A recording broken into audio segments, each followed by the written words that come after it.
Hi, nurses. Welcome to Shift Change, the podcast for nurse leaders who are ready to shift their thinking from just a nurse to claim their position as a powerful agent for change. I'm your host, Amy Deagle, founder and CEO of the International Network of Nurse Leaders. We believe in the power of nurses to change the world, so let's get started.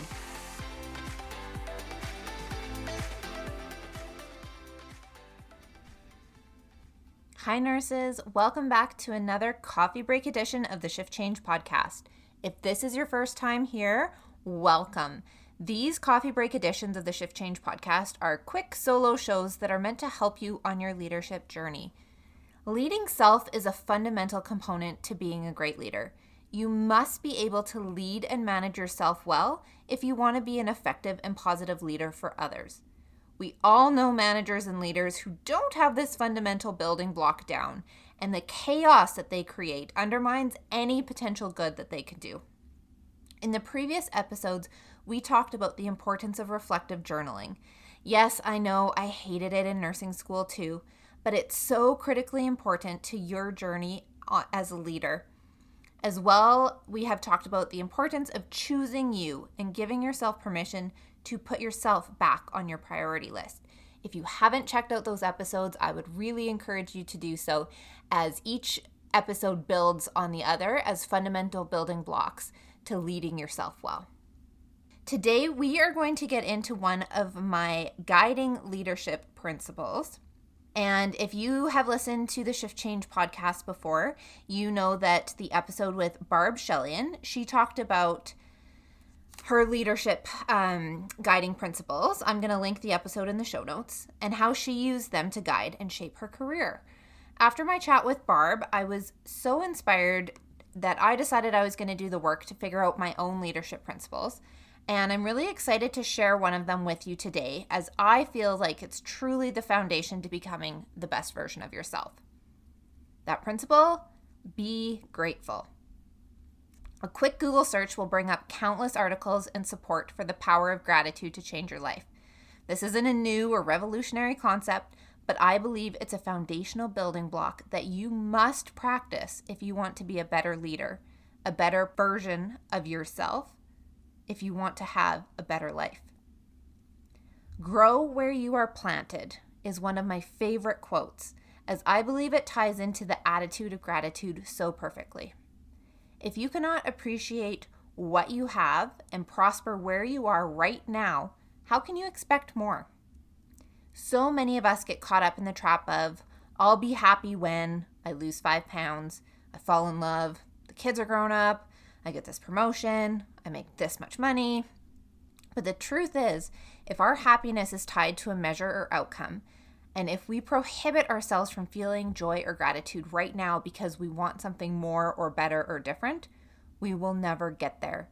You need to learn appreciation and happiness now. Appreciation and gratitude are the key to living a more fulfilled and purposeful life. And when things are going well, it's relatively easy to throw appreciation and gratitude around. The sun's shining, coffee tastes great in the morning. When everything is lined up in your life, it's easy to find those things to be grateful for. But how do you find the appreciation and gratitude right now when things seem dark, hard, hopeless? What if you're in a season of struggle and the thought of being grateful for anything seems almost impossible?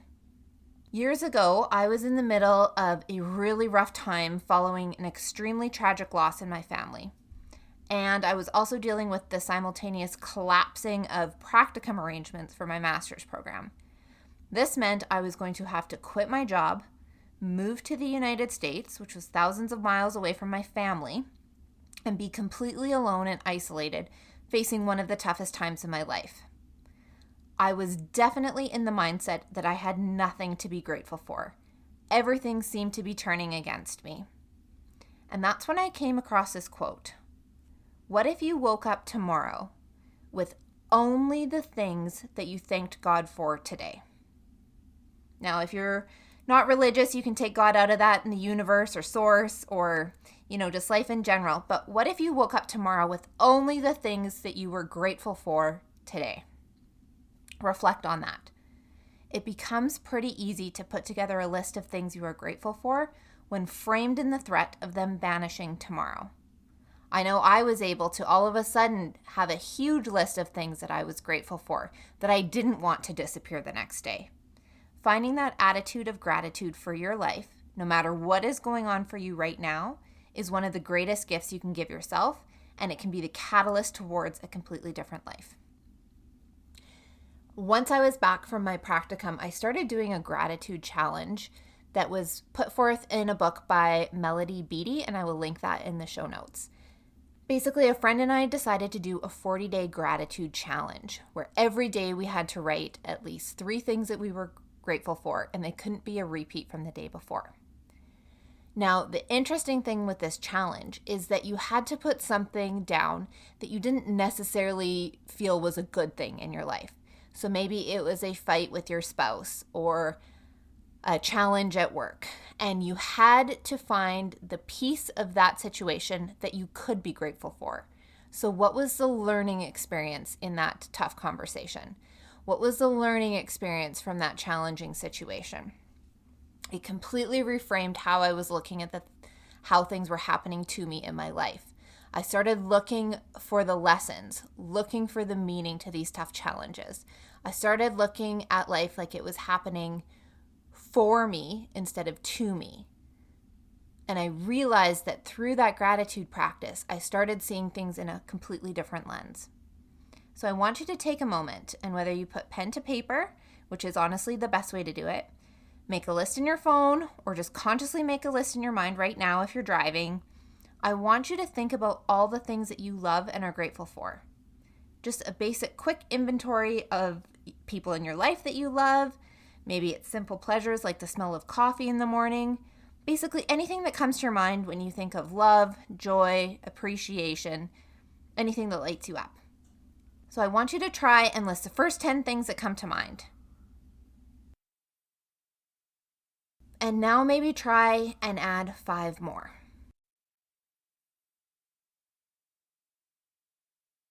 And as we make this list, you consciously bring to mind the things you love and the things that bring you joy or appreciation. I want to ask you this. How long would I have to prompt you to continue adding things to the list that you love and appreciate before you would have thought to add yourself? As we put kindness and compassion out into the world for others, we need to remember to turn it inwards as well. We need to practice forgiveness and compassion for our own shortcomings, our mistakes, and to be grateful for the lessons we've learned. We need to practice kindness towards ourselves, our bodies, our minds. We're so good at caring for others, forgiving others, seeing their beauty instead of their faults. Why are we so hard on ourselves? I bet the large majority of you would never dare to say the things that run through your mind about yourself to a friend. We would never tell a friend that they look awful or that they're dumb for making a mistake, that they're a failure for not living up to some asinine standard of perfection. We need to remember that we also deserve the grace, compassion, and kindness that we show others. The reason I'm mentioning this is because leaders face tough choices, hard decisions, conflict, and hard conversations nearly every day. You will not be perfect, and you will not handle every situation to the best of your ability. You will get frustrated, and you will act in ways that you regret or react from a place of emotion. We're human. But you can't beat yourself up over these things, and you can't just quit. You're going to need to learn to exercise compassion and forgiveness for yourself and show gratitude and appreciation for those lessons you're learning so that you can navigate through those times a little bit quicker the next time you fall down. Self-love may seem like a really odd thing to discuss in a leadership lens, especially when we're talking about gratitude, but it's really a key element to being the best version of yourself, to showing up as the most impactful leader you can be. So as you're making your gratitude list, I want you to add a one line that says, I am grateful for, and you add your 3 to 5 things, and then I want you to add myself. And I want you to list at least 3 things about yourself that you are grateful for. And I want you to do that every single day. I want you to start looking for the good in yourself. Appreciate yourself for where you are at. Where did you give your best that day? How have you grown in the past? How are you doing things differently today than you were before? And I want you to forgive yourself when you fall short. I want you to look with the lens of gratitude to those situations where you didn't show up as the best version of yourself. And I want you to practice forgiveness and compassion for yourself. The greatest lessons and the strongest character come from overcoming adversity, rising to meet challenges head on, and getting back up when you're knocked down, learning and growing from your past mistakes. Leadership isn't easy, but the person you will grow into is worth it. So I would really like to challenge you to start a gratitude practice. And interestingly enough, Shawn Achor, in his best-selling book, Happiness Advantage, talks about the brain's ability to rewire itself in just 21 days by a consistent practice of daily gratitude. So I would like you to commit for the next 21 days, which is actually kind of perfect timing because it'll take us to our next coffee break edition. I want you to practice gratitude every day, whether that's in the morning or in the evening. It can be your choice, what fits better into your routine. I want you to pick a time that you can consistently follow over the next several weeks. The 5 minutes that you set aside to implement this practice will be life-changing. I promise you that. I'm really excited to see how this challenge goes for you. As always, if you need any help or support or just some cheerleading, please don't hesitate to reach out and connect with me. You can send me an email. You can connect with me on social media. If you're not sure how to connect on social media or what the email address is, just go to nurseleaders.ca/connect and all of the information is available there. I know that these practices seem super simple and that they have nothing to do with leadership in the scheme of how we normally think about leadership, but I promise you these are fundamental building blocks to creating the best leader that you can be. So I really hope that you will actually take action on this challenge. I can't wait to see how it goes for you. And I hope you all have a wonderful day. Hi, nurses. I hope you enjoyed that episode of the Shift Change podcast. I want to take a moment and talk to you about something really important that's happening this year. As you probably know, World Health Organization designated 2020 as Year of the Nurse and Midwife. And while it's important to celebrate the nurses and participate in all these events that are happening, we need to make sure that we are being strategic about making this the year that we really use our collective voice to raise the profile and status of nurses and advance our profession. Understandably, some of you may feel resistance to this call to action.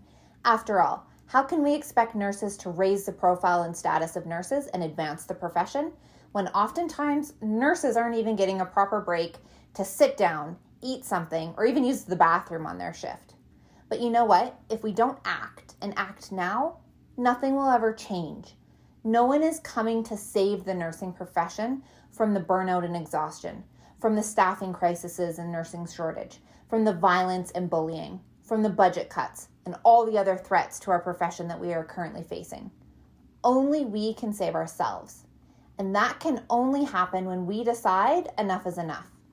We must decide that this is the year that we are going to use our collective voice to shout our value to the world, to introduce innovative and revolutionary ideas into healthcare, to advocate for our patients and our profession, to shed the just a nurse mentality and claim our position as leaders, and in doing so, change our profession. This year, 2020, Year of the Nurse and the Midwife, you get to decide. Is this the year that everything changes? Is this the year that we finally say enough is enough and break through the status quo? Is this the year that you, yes, each one of you, decide that you are tired of just complaining and actually put in the work to make a change? Because the truth is, it is up to us. And nothing changes if no one changes. Let me say that again. Nothing changes if no one changes. There is a movement happening and it needs you. We are stronger together. Come join us as we disrupt the status quo and evolve our profession. It's time. It's our time. We're stronger together, so let's get started. If you want to know how you can join the movement of change, Visit nurseleaders.ca/2020nurse to opt in for a free 3-part video series about how we can use 2020, the year of the nurse and midwife, as the year we use our collective voice and lead our profession forward. So jump on over to nurseleaders.ca/2020nurse for all the details. I'll see you over there.